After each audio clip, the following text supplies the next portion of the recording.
Welcome back to E life guys. इस video में हम डिस्कस करेंगे टाइप कास्टिंग के ऊपर और वो कैसे हमारे अरिथमेटिक ऑपरेटर्स एंड प्रिंटफ में उसका यूज़ कैसे होगा वो भी देखेंगे।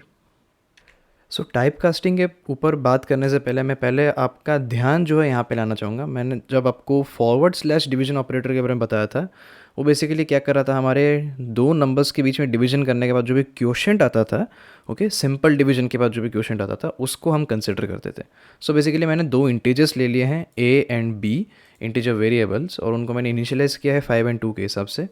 मैंने एक फ्लोट टाइप का एक वेरिएबल लिया है सी, ओके, बिकॉज मुझे कुछ रियल नंबर उसमें स्टोर करना है। सो इसका डिवीजन मैं कर रहा हूँ ए एंड बी का। सो बैकग्राउंड में कैसे दिखेगा हमें, हम बैकग्राउंड में एक डिवीजन कर रहे हैं। सो हमारा 5 और 2, बेसिकली 5 को हम 2 से डिवाइड कर रहे हैं, सो हमारा क्वोशेंट 2 आ जाएगा। एंड देन हम यहाँ पे देखेंगे हमारा रिमाइंडर जो है, ओके 2 नहीं आएगा, सॉरी 4 आएगा, एंड रिमाइंडर जो है हमारा 1 आएगा। हम सिंपल डिवीजन कंसिडर कर रहे हैं।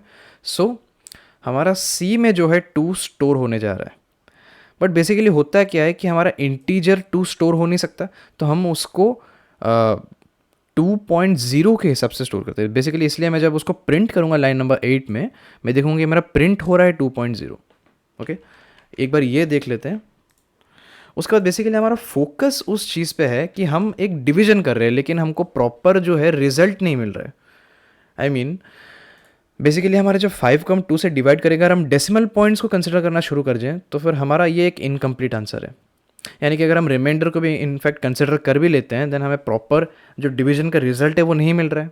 प्रॉपर डिवीजन रिजल्ट क्या है ना, 5 को जब हम 2 से डिवाइड करेंगे देन हमारा प्रॉपर डिवीजन रिजल्ट है 2.5। ओके, और वो कैसे आया ना, हम जब डेसिमल्स यहाँ पे लगाएंगे, यहाँ पे एक ज़ीरो एक्स्ट्रा आएगा, फिर हम 5 लगा के उसको सॉल्व आउट कर सकते हैं। बट ये जो एक्स्ट्रा स्टेप्स है ये हमारे इंटीजर्स के केस में नहीं हो रहे हैं। ओके, बेसिकली ये हमारे फ्लोट्स एंड जो भी रियल नंबर कॉन्स्टेंट्स है उन्हीं के साथ हो सकते हैं। यानी कि अगर मैं हमारे ए एंड बी को भी एज फ्लोट्स या फिर डबल्स के हिसाब से मैं डिक्लेयर करता, देन मेरे डिवीजन का रिजल्ट 2.5 आता।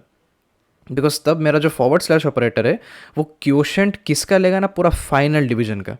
ओके, बट इस केस में मुझे मिल नहीं रहा है। सो बेसिकली मैं क्या कर सकता हूँ, मैं इस एक्सप्रेशन को एक्सप्लिसिटली टाइपकास्ट कर सकता हूँ। तो टाइपकास्ट का मतलब क्या है ना, मैं एक इंटीजर डेटा टाइप या फिर एक इंटीजर डेटा को मैं फ्लोट या फिर डबल या फिर किसी और टाइप ऑफ डेटा के हिसाब से कंसिडर कर सकता हूँ। तो बेसिकली होता क्या है कि अगर हम डिवीजन ऑपरेटर यानी कि हमारा जो फॉरवर्ड स्लैश ऑपरेटर है उसमें अगर रिमाइंडर या फिर क्वोशेंट इन दोनों में से किसी एक को हम एक रियल नंबर बना दें, देन हमारा जो रिजल्ट है, जो हमारा क्वोशेंट है, वो एक रियल नंबर के हिसाब से आएगा। ओके, सो मैं काम करता हूँ, हमारा जो डिनोमिनेटर है जो बी है हमारा, मैं उसको एक रियल नंबर बनाऊंगा। कैसे बनाना है ना, टाइप कास्टिंग करने के लिए बेसिकली आपको एक ब्रैकेट्स इंट्रोड्यूस करना है, ब्रैकेट्स बोल लो, पैरेंथेसिस को इंट्रोड्यूस करना है हमारे जिस वेरिएबल को हम टाइप कास्ट कर रहे हैं या फिर जिस कांस्टेंट को हम टाइप कास्ट कर रहे हैं। एंड फिर आपको उस डेटा टाइप का नाम लिखना पड़ेगा जिसके थ्रू आप उसको कन्वर्ट करना चाहते हो। तो ये एक इंटीजर है हमारे पास, मैं इसको अगर हाईलाइट करूँगा देन मेरा दिखाना चाहिए, दिखा क्यों नहीं रहा है, शायद से पैरेंथेसिस की वजह से। सो एक इंटीजर को मैं लेट्स से फ्लोट करना चाहता हूँ। लेट्स से क्या, हमें बेसिकली फ्लोट में रिजल्ट चाहिए, हमें हमारा रियल नंबर आउटपुट चाहिए, तो मैं यहाँ पे लिख दूंगा फ्लोट। सो बेसिकली होगा क्या बैकग्राउंड में ना, हम बी का जो 2 है उसको फ्लोट कर रहे हैं, यानी कि उसका रियल नंबर वाला हिस्सा हम कंसिडर कर रहे हैं। सो हम बेसिकली यहाँ पे 2.0 कंसिडर कर रहे हैं। ओके, ये जो पूरा का पूरा हिस्सा है हमारा, ये करने की वजह से हमारा 2 अभी 2.0 हो जाएगा। सो जब हम एक रियल नंबर को डिवाइड, सॉरी एक इंटीजर को, मैं आपको बोला था कि मिनिमम अपना अगर न्यूमरेटर या फिर डिनोमिनेटर में से कोई भी एक अगर हमारा रियल नंबर हो जाता है, देन हमारा रिजल्ट जो है वो हमारे रियल नंबर में आएगा। सो हमारा सी में अभी 2.5 स्टोर होगा। ओके, सो एक काम करता हूँ, सबसे पहले मैं इस चीज़ को ऐसे प्रिंट करके रख देता हूँ ताकि मैं उसको वापस से दिखा सकूँ। एंड देन अगेन मैं क्या करूँगा, सी में स्टोर करूँगा हमारा ए और बी का division, but the difference is कि मैं बी को फ्लोट कर दूँगा, इंटीजर नहीं रखूँगा। ओके, सो मेरा जो रिजल्ट है वो इस केस में आना चाहिए 2.5। प्रिंट करके देख लेते हैं। ओके, एक नया लाइन क्रिएट कर देते हैं ताकि अच्छे से नए नए लाइन्स में प्रिंट हो। ओके, सब देख सकते हैं हम यहाँ पे सिर्फ क्वोशंट कंसिडर कर रहे थे क्योंकि हम इंटीजर्स के बीच में डिवाइड कर रहे थे और हम ज़्यादा कॉम्प्लेक्स प्रोसीजर्स फॉलो नहीं कर रहे थे। बट जब हम रियल नंबर, एटलीस्ट एक रियल नंबर कंसिडर कर रहे हैं हमारे डिवीजन में, देन हमारा कंप्लीट रिजल्ट हमको मिलता है यहाँ पे। ओके ओके गाइस, सो अब हम बात करते हैं मॉड्यूलस ऑपरेटर के ऊपर। एंड बेसिकली इसको डिस्कस करने का एक बहुत ही इंपॉर्टेंट रीज़न है। वेल एक चीज़ मैंने शायद से आपको, जब मैं अरिथमेटिक ऑपरेटर्स आपको पढ़ा रहा था प्रीवियस क्लासेस में, बताना भूल गया था शायद से, कि हमारा मॉड्यूलस ऑपरेटर जो है वो सिर्फ इंटीजर्स के बीच में ही ऑपरेट करता है। यानी कि उसके दोनों के दोनों ऑपरेंड जो है वो हमारे इंटीजर्स होना हमारे लिए बाध्य हैं। बेसिकली क्योंकि जब हम इंटीजर डिवीजन कंसिडर करते हैं, जो कि हम कर भी रहे थे अभी थोड़ी देर पहले, तो हम इंटीजर डिवीजन में ही हमारा रिमाइंडर पा सकते हैं।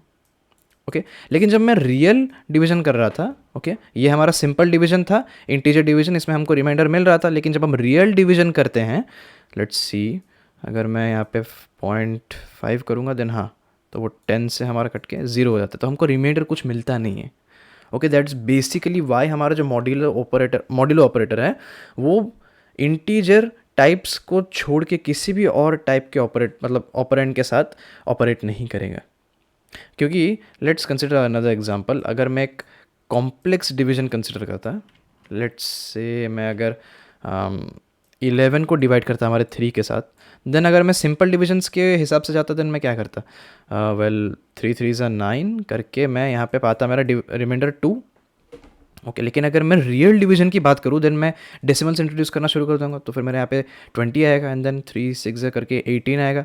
एंड आप देख सकते हैं कि ये एक ऐसा डिवीजन प्रोसेस है जिसमें कि हमारा रिमाइंडर कभी फिक्स होता ही नहीं है, हमारा वैल्यू जो है वो आते जाता है। एंड कुछ ऐसे भी डिविजन्स है जिसमें कि आपका ये जो रिमाइंडर है ये वैरी करते रहेगा, हमेशा वैरी करते रहेगा, स्पेसिफिकली जब आप 7 से किसी चीज़ को डिवाइड करेंगे।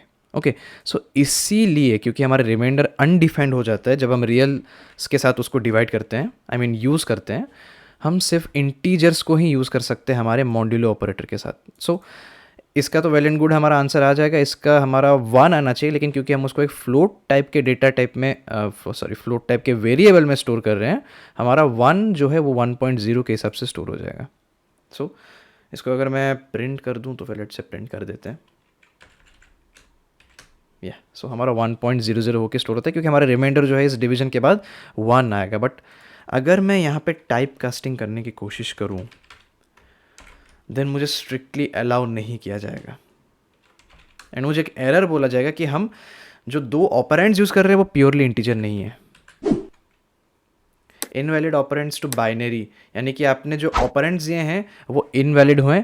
किसके लिए ना, आप हमारे जो बाइनरी मॉड्यूलस ऑपरेटर, इसको बाइनरी क्यों बोलते हैं, क्योंकि ये 2 ऑपरेंड्स के बीच में हमारा डिवीजन करता है। और सब बोल दिया haves int and another one has float, जबकि दोनों हमारे इंटीजर होना हमारे लिए बाध्य है। लेट्स से मैं इसको काट के अगर मैं सिर्फ न्यूमरेटर को फ्लोट कर देता then same to same error हमें फिर से मिलता। ओके ये मैंने कमांड गलत लिख दिया, sorry. Yup same error again, और हमको हाईलाइट भी कर दिया कि कहाँ पे एरर है। सो ये चीज़ याद रखिए कि जब आप मॉड्यूलस ऑपरेटर यूज़ करते हैं देन आप जो ऑपरेंड्स उसके साथ पास कर रहे हैं वो हमारे स्ट्रिक्टली इंटीजर टाइप्स के होने चाहिए। So let's say in case अगर आप यहाँ पे 2.0, वेल मैं 2.0 लिखूँगा नहीं, लेट्स से मैं फ्लोट सी एंड डी ले लेता हूँ एंड डी को मैं कुछ 5.0 के हिसाब से इनिशियलाइज करता हूँ, एक रियल नंबर, और मैं यहाँ पे लिख देता डी। सो यहाँ पे मुझे एरर दिखाना चाहिए क्योंकि मैं एक रियल नंबर को इंट्रोड्यूस कर दिया हूँ। सो टाइप कास्टिंग यहाँ पे एक्चुअली हमको हेल्प कर सकता है। ओके यहाँ पे हमको बोल दिया फ्लोट हमारा पहला आर्ग्यूमेंट है, जो आर्ग्यूमेंट बोल रहा हूँ सॉरी, ऑपरेंड है, जो कि हमको अलाउ नहीं है, तो फिर मैं इसको इंट कर सकता हूँ एक्सप्लिसिटली टाइप कास्ट करके। सो अब मुझे कोई प्रॉब्लम्स नहीं होंगे। और हाँ ये चीज़ याद रखिए कि टाइप कास्ट करने से जो डी का ओरिजिनल वैल्यू वो कंटेन करता है वो चेंज नहीं होता है, बस हम कंसिडर कर रहे हैं कौन सा चीज़ ना, उसका इंटीजर वाला हिस्सा यानी कि 5। ओके सो हमारा डी का जो डब्बा है उसमें बेसिकली कोई वैल्यूज़ चेंज नहीं हो रहे हैं, ये चीज़ याद रखना बहुत ज़रूरी है। सो अब हमारा प्रोग्राम जो है आराम से रन करेगा एंड हमको same to same output again मिल जाएगा। ठीक है ओके गाइज, अब एक और इम्पॉर्टेंट चीज़ के ऊपर हमको डिस्कस करना बाकी है। बेसिकली मैंने आपको 0 के साथ डिवीजन करने के जो आउटकम से वो दिखाए नहीं थे। सो अब हम फॉरवर्ड स्लैश ऑपरेटर के साथ हम एक डिवीजन करेंगे जिसमें कि हम बेसिकली एक इंटीजर को डिवाइड कर रहे हैं ज़ीरो के साथ। सो फॉरवर्ड स्लैश ऑपरेटर हमको एक वार्निंग दिखाएगा, वेल ऑपरेटर हमको वार्निंग नहीं दिखाएगा, हमको कंपाइलर वार्निंग देगा कि आप ज़ीरो से डिवीजन कर रहे हैं। एंड वेल अगर हम थोड़ा प्रिसाइसली अगर देखें इस डिवीजन जो भी ऑपरेशन हो रहा है हमारा, देन इसमें हमारा जो क्वोशेंट है वो तो इन्फिनिटी आना चाहिए, यानी कि अनडिफाइंड आउटपुट। सो बेसिकली हमारा जो वार्निंग दिखाएगा वो तो दिखाएगा ही कि आप ज़ीरो से डिवाइड कर रहे हैं, लेकिन ये एक वार्निंग है, एरर नहीं है। इसका मतलब हम इसको स्टिल रन कर सकते हैं। देखते हैं हमारा सी में क्या क्या स्टोर होता है। वेल इन्फिनिटी तो स्टोर होना चाहिए, बट वो कैसे प्रिंट होता है एक्चुअली मुझे याद नहीं आ रहा। देखते हैं, कुछ INF करके होता था होपफुली। मैंने शायद से सेव नहीं किया प्रोग्राम को, या फिर ओके यहाँ पे मेरा प्रोग्राम एक्चुअली क्रैश हो गया है। एक्चुअली प्रोग्राम जो क्रैश होता है वो बेसिकली हमारा मॉड्यूलो ऑपरेटर के साथ होता है, एंड मॉड्यूलो ऑपरेटर भी एक डिवीजन ऑपरेटर है। सो ये तो बिल्कुल भी हमारा कोई भी टाइप का आउटपुट देगा नहीं हमको। सो इसमें भी हमें एक क्रैश एक्सपेक्ट करेंगे, एंड बेसिकली शायद से एक एरर भी दिखाना चाहिए ना, सिर्फ एक वार्निंग दिखाया। बट हमारा प्रोग्राम जो है मॉड्यूलस ऑपरेटर में गारंटीड हमारा क्रैश होगा। तो कुछ आउटपुट आया नहीं 8 नंबर लाइन के हिसाब से, क्योंकि 7 नंबर लाइन में हमारा जो है ये एक रन टाइम एरर है। ओके तो अब बेसिकली आप दो एरर्स के बारे में जान चुके हैं, एक है हमारा कंपाइल टाइम एरर और एक है हमारा रन टाइम एरर। सो रन टाइम एरर्स बेसिकली हमारे कंपाइलर ढूंढ नहीं पाते हैं। That's the very basic reason why कि जब हम प्रोग्राम को रन करते हैं, जो कि मैंने यहाँ पे किया है, हमको तब जाके वो एरर्स मिलते हैं। सो रन टाइम एरर्स को आइडेंटिफाई करना बहुत मुश्किल है, बट आप प्रिंटफ स्टेटमेंट्स यूज़ कर सकते हैं अपने कोड को डीबग करने के लिए, ताकि आप देख सकते हैं कहाँ से आपका जो कोड है वो प्रिंट करना बंद कर दिया। सो आप एक्जैक्टली आइडेंटिफाई कर सकते हैं कि अच्छा यहाँ पे वो वाला लाइन है, तो इसमें में भी एरर हो सकता है। एंड यस, मैं एक ज़ीरो से डिवीजन कर रहा हूँ। सो आपको बहुत केयरफुल रहना पड़ेगा कि आप डिवीजन के केस में कभी भी ज़ीरो को यूज़ नहीं करेंगे। आपके कंपाइलर एरर्स जो हैं वो हमेशा आपको हेल्प करेंगे। ओके बिकॉज कंपाइलर हमेशा ये मेक श्योर करना चाहता है कि जितने भी पॉसिबल प्रॉब्लम्स आपको हो सकते हैं आपके सिस्टम को, आपके कोड को रन करने के लिए, वो सारे सबसे पहले सॉर्ट आउट हो जाए, तभी जाके वो आपके इस पूरे कोड को बाइनरी लैंग्वेज में कन्वर्ट करेगा, ताकि आपका जो कंप्यूटर है वो उसको रन कर सके। सो कंपाइलर का हेल्प हमेशा लेते रहिए। एंड बेसिकली जब मैं कांस्टेंट कीवर्ड के बारे में डिस्कस करूँगा आपके साथ फ्यूचर वीडियोस में, तब आप जान पाएंगे कि कंपाइलर आपका एक्चुअली कितना हेल्प करता है यूजिंग कंपाइल टाइम एरर्स। सो अब चलिए टाइप कास्टिंग को एक बार प्रिंटफ स्टेटमेंट में भी यूज़ करके देख लेते हैं। सो गाइज़ ये मेरा plain and simple result oriented printf है। बेसिकली मेरा जो सेकंड आर्गुमेंट है वो जाके फॉर्मेट स्पेसिफायर %d को रिप्लेस करेगा और हमको आउटपुट मिलेगा। लेकिन एक चीज़ जो आपका याद रखने का बहुत ज़रूरी है कि जो भी जिस टाइप का भी आप डेटा यहाँ पे प्रोवाइड कर रहे हैं, वो आपके यहाँ पे फॉर्मेट स्पेसिफायर के साथ मैच करना बहुत ही ज़्यादा ज़रूरी है। एक इंटीजर टाइप का सेकेंडरी आर्ग्यूमेंट हम यहाँ पे पास कर रहे हैं, सो हमारा जो फर्स्ट फॉर्मेट स्पेसिफायर है उसका एक इंटीजर टाइप के फॉर्मेट स्पेसिफायर का होना बहुत ज़रूरी है। सो तभी हमारा जो है आउटपुट वो एक्चुअली आएगा। सो इस केस में हमारा 12 कैजुअली प्रिंट हो जाएगा, लेकिन लेट्स से मैं काम करते हैं यहाँ पे फ्लोटिंग पॉइंट कॉन्स्टेंट्स का फॉर्मेट स्पेसिफायर दे देता है। देन बेसिकली होगा यहाँ पे क्या कि हमारे जो टाइप्स हैं ये दोनों के ये मैच नहीं करेंगे। सो बेसिकली एक सक्सेसफुल रिप्लेसिंग नहीं हो पाएगा। हमको एक गार्बेज वैल्यू प्रिंट होगा, वो जीरो भी हो सकता है, एक रैंडम नंबर भी हो सकता है, क्योंकि फ्लोट है तो अगर जीरो होगा तो 0.000 करके हमको कुछ आउटपुट आएगा। Okay exactly that. सो किसी भी और टाइप का अगर आप डेटा टाइप का फॉर्मेट स्पेसिफायर यूज़ करेंगे देन आपको सेम टाइप का एरर मिलेगा, बी दैट एफ, फ़र्क नहीं पड़ता। बट हाँ, एक ऐसा फॉर्मेट स्पेसिफायर है जो कि आपको एक अनप्रिडिक्टेबल आउटपुट दे सकते हैं। वेल ज़्यादा अनप्रिडिक्टेबल नहीं होता है, it's pretty much predictable. Let's say मैं यहाँ पे 99 लेता। ओके 99 को अगर मैं किसी भी और टाइप के लेट्स से फ्लोटिंग पॉइंट्स या फिर रियल नंबर्स के फॉर्मेट स्पेसिफायर के साथ यूज़ करते देन क्या होता है, मुझे ये टाइप का एक गार्बेज वैल्यू मिल रहा है। वेल गार्बेज नहीं है, रैंडम नंबर प्रिंट हो रहा है। सो अगर मैं %c के साथ इसको यूज़ करते देन क्या होता? वेल याद करिए, एक आस्की टेबल करके हमारा एग्जिस्ट करता है हमारे सी लैंग्वेज में, एंड वो बेसिकली क्या कहता है ना, हर एक कैरेक्टर कांस्टेंट का एक इंटीजर वैल्यू के साथ रिलेशन है।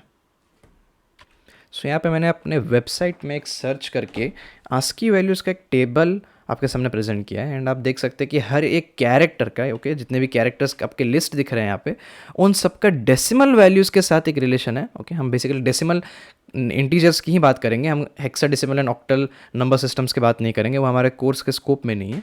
सो देख सकते हैं हर एक कैरेक्टर का एक इंटीजर रिप्रेजेंटेशन है। सो बेसिकली हमारा जो कैरेक्टर कांस्टेंट है प्लस सिंबल जो कि आपके कीबोर्ड में अवेलेबल है, उसका एक 43 करके एक इंटीजर वैल्यू है। इनफैक्ट आपके जो नंबर्स जो हैं आपके कीबोर्ड पे अवेलेबल है, ये सारे भी आपके कैरेक्टर्स हैं। ओके, इंडिविजुअल कैरेक्टर्स हम कैरेक्टर कांस्टेंट के हिसाब से लेते हैं, इनका जो इंटीजर वैल्यू है ये अलग अलग है, ये नोट कीजिए आप। होपफुली मैंने आपको प्रीवियस वीडियो में ये आपको नोट कराया था। सो बेसिकली मैंने 99 कंसिडर किया, देखते हैं 99 कहाँ पे है हमारा। ओके, यहाँ पे है 99, एंड 99 के साथ कौन सा कैरेक्टर रिलेटेड है हमारा, C. Okay, so now reinforced with this knowledge, चलिए हमारा प्रिंटफ स्टेटमेंट हम अगेन देखते हैं। सो 99 में एक पास कर रहा हूँ मैं यहाँ पे %c फॉर्मेट स्पेसिफायर के हिसाब से दिया हूँ। तो जब हमारा प्रिंटफ एग्जीक्यूट होता है देन वो इसको रिप्लेस करते टाइम एक कॉन्फ्लिक्ट में आएगा। वो बोलेगा कि अरे 99 तो एक इंटीजर दिया गया है मुझे, बट मेरा जो लेबल यहाँ पे मुझे प्रोवाइड किया गया जो फॉर्मेट स्पेसिफायर है वो %c है, तो कैसे होगा ना। बैकग्राउंड में जो हमारा है आस्की टेबल आके बोला कि भाई इन दोनों का एक रिलेशन है, आप क्या करिए ना 99 के साथ जो भी कैरेक्टर रिलेटेड है उसको प्रिंट कर दीजिए। सो हमारा जो बैकग्राउंड में भी होगा बेसिकली हम c को रिप्लेस कर रहे हैं इस फॉर्मेट स्पेसिफायर के साथ। होपफुली वो c ही था, मुझे याद नहीं आ रहा अभी। ओके, ये सी ही था, स्मॉल सी। हाँ, ये याद रखना बहुत ज़रूरी है कि लोअर केस अल्फ़ाबेट्स का अलग डेसिमल वैल्यूज़ है अपर केस अल्फ़ाबेट्स के साथ, देख सकते हैं। सो हमारा बेसिकली यहाँ पे सी प्रिंट होना चाहिए। And the reverse is also true, reverse भी दिखा दूंगा मैं आपको। पहले इसको प्रिंट करके एक बार कंफर्म कर लेते हैं हमारा आउटपुट। यस, हमारा सी आके प्रिंट हो जाता है। सो रिवर्स क्या था ना, रिवर्स बहुत सिंपल है, मैं कैरेक्टर कांस्टेंट सी पास करूंगा और अगर मैं %c लिखता तो मुझे as it is C print होता। सेव कर लेते हैं सबसे पहले, as it is C print हो रहा है। लेकिन अगर मुझे इसका आस्की इंटीजर वैल्यू चाहिए देन मैं यहाँ पे %d लिखूंगा। सो बेसिकली अगेन जब हमारा रिप्लेस होने आ रहा होता है, हाँ देखिए इंटेलिजेंस मुझे यहाँ पे हेल्प कर रहा है। जब मैं इसके ऊपर हाईलाइट कर रहा हूँ मुझे इसका इंटीजर वैल्यू दिखाई दे रहा है जो कि 99 है। ओके, VS कोड का इंटेलिजेंस हमारे काम में आ रहा है। सो बेसिकली यहाँ पे जो है हमारा 99 आके प्रिंट हो जाएगा।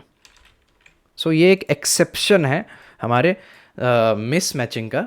सो इस पर्टिकुलर केस में हमारे इंटीजर्स एंड कैरेक्टर्स के रिलेशन में मिस मैचिंग नहीं होता, लेकिन रियल नंबर्स के केस में मिस मैचिंग हो रहा था। एंड यस, आप कैरेक्टर के साथ अगर आप फॉर्मेट स्पेसिफायर रियल नंबर्स का देंगे देन आपका जो है मिस मैच हो जाएगा एंड आपको मे भी कुछ गार्बेज वैल्यू ओके यहाँ पे 0.0s में आ रहा है, क्योंकि हमारा जो फॉर्मेट स्पेसिफायर था वो बेसिकली एक फ्लोटिंग टाइप का था। एंड LF का भी सेम आएगा। अब मैंने बस थोड़ा सा रिवर्स कर दिया है केस को। बेसिकली मैंने यहाँ पे एक फॉर्मेट स्पेसिफायर कैरेक्टर का दिया है, बट यहाँ पे मैंने मेंशन किया एक फ्लोट पॉइंट नंबर। सो मुझे एक रैंडम कैरेक्टर प्रिंट होना चाहिए और वो कैरेक्टर बेसिकली मेरे ख्याल से ब्लैंक प्रिंट होगा। एंड यस, ब्लैंक प्रिंट हो भी रहा है। एंड ये आप सोचेंगे कि क्यों हो रहा है, हमें कोई भी एक रैंडम कैरेक्टर प्रिंट होना चाहिए था। वेल, कुछ ऐसे कैरेक्टर्स हैं जो कि हमारे सिस्टम प्रिंट नहीं कर सकते हमारे लिए। सिस्टम की बात तो नहीं है, हमारा कंपाइलर प्रिंट नहीं कर सकते। देख सकते हैं आप कुछ ऐसे कैरेक्टर्स हैं जिनको हम देख नहीं सकते हैं, बेसिकली उनको प्रिंट करना पॉसिबल नहीं है, बट आपका एग्जिस्ट करते हैं वो। ओके, और उनका डेसिमल वैल्यूज़ भी है। सो बेसिकली उन्हीं में से, इन्हीं कैरेक्टर्स के लिस्ट में से हमें एक कैरेक्टर मिल चुका है जो कि हम देख नहीं सकते, बट कभी कभी अगर आप लकी होंगे देन आपको एक ऐसा कैरेक्टर दिखाएगा जो कि कंप्लीटली एक रैंडम होगा, बट देन आप उसको देख सकते हैं। सो ऐसे सिचुएशंस को हम सॉल्व कैसे करेंगे, बट बिकॉज अब डेटा टाइप्स के साथ डील कर रहे हैं, सो ऐसा पॉसिबल है कि आप ऐसा कोई डिवीजन ऑपरेशन कर रहे हैं जिसमें कि आप टाइप कास्टिंग यूज़ कर रहे हैं और उसका जो डेटा है वो इंटीजर से आपका फ्लोट में आके स्टोर हो रहा है। सो जब प्रिंट करेंगे आपका मिस मैच होने का रिस्क है। सो अगर आप ट्रैक रख सकते हैं हर एक चीज़ का, देन आप प्रिंटफ के अंदर भी हमारा जो है टाइप कास्टिंग को यूज़ कर सकते हैं। सो पहले मैं %d का दिखा देता हूँ। लेट्स से अगर मैं इस केस में अगर इसको प्रिंट करने की कोशिश करता हूँ मुझे 0 या फिर एक कंप्लीटली रैंडम नंबर प्रिंट होता है, क्योंकि ये दोनों मैच नहीं कर रहे हैं। देख लेते हैं। ओके, सो एक कंप्लीटली रैंडम नंबर हमें इस टाइम मिला है। सो बेसिकली मैं क्या कर सकता हूँ ना, इसको टाइप कास्ट कर सकता हूँ। ओके, और अगर मैं इसको टाइप कास्ट करता हूँ देन मैं सिर्फ इसका इंटीजर वाला हिस्सा कंसिडर करूँगा। ओके, सो मुझे 12 आके प्रिंट हो जाएगा। ओके, रिवर्स करके देख लेते हैं एक बार। अगर मैं यहाँ पे लेट से फ्लोट ले लेता हूँ एंड मैं इंटीजर कंसिडर करूँगा, देन मैं क्या देख रहा था 0.00 करके कुछ प्रिंट हो रहा था मुझे, बट अगर मैं इसको एक्सप्लिसिटली टाइपकास्ट कर दूँ, फ्लोट कर दूँ, देन एक एक्स्ट्रा जीरो इसके साथ ऐड हो जाएगा इसके लास्ट में। एंड आप देख सकते हैं इसके ऊपर हाईलाइट करने से ये बेसिकली एक डबल में आके चेंज हो जाता है, बट फ़र्क नहीं पड़ता क्योंकि फ्लोट्स एंड डबल्स बोथ हमारे रियल नंबर्स है। मैं कुछ ही देर में आपको दिखाऊंगा वो चीज़। सो 12.0 हो जाता है, एक एक्स्ट्रा जीरो हमारा डेसिमल पॉइंट के साथ लग जाता है, एंड एग्जैक्टली वही चीज़ हमारा प्रिंट होगा। मे भी कुछ एक्स्ट्रा जीरोज आ सकते हैं, पता नहीं। ओके यस, एक्स्ट्रा जीरोज आ रहे हैं हमारे, उनको कैसे कम कर सकते हैं वो भी हमारा आउटपुट मॉडिफायर्स में आपको दिखा दूंगा अभी थोड़ी देर में। सो या क्या चीज़ दिखाना चाहता था ना, हमारे फ्लोट्स एंड डबल्स के बीच में ये कॉन्फ्लिक्ट कभी आता नहीं है बेसिकली। अगर मैं 12.3 लिख देता, सो ये एक डबल है, देख सकते हैं आप डबल यहाँ पे मेंशन किया गया है, बट मैं फॉर्मेट स्पेसिफायर क्या दे रहा हूँ ना, हमारा परसेंटेज एफ, बट यहाँ पे कोई कॉन्फ्लिक्ट होगा नहीं। ओके क्योंकि दोनों ही हमारे रियल नंबर्स है, सो कोई कॉन्फ्लिक्ट होगा नहीं, एज यूजुअल हमारा प्रिंट हो जाएगा। एंड इसका जो रिवर्स केस है वो भी ट्रू है। मैं यहाँ पे अगर एक फ्लोट लूँगा और फॉर्मेट स्पेसिफायर में अगर मैं एक डबल लूँगा, देन अगेन मुझे कोई कॉन्फ्लिक्ट फेस करने की ज़रूरत नहीं पड़ेगी। अब मैं कैरेक्टर्स भी यूज़ कर सकता हूँ यहाँ पे। येस, लेट से मैं यहाँ पे डबल का हमारा रखा हूँ एंड मैं एक कैरेक्टर लेता, लेट से मैं ए लेता। ओके मुझे सिंगल कोट्स में उनको लिखना पड़ेगा। ए का इंटीजर वैल्यू बेसिकली यहाँ पे आएगा अभी यूज़ में हमारा 97। सो जो 97 है मैं उसको टाइप कास्ट करूँगा एक डबल में। सो मुझे जब प्रिंट होगा, मुझे प्रिंट होना चाहिए 97.0।